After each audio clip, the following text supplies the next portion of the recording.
Hello everybody, today we'll talk about how to fix or how to solve Tinder call not working. To know how to fix or how to solve Tinder call not working, you should just go to settings.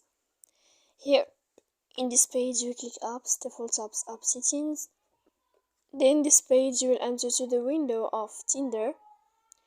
When you find this page of app info, we click on first stop and we click OK.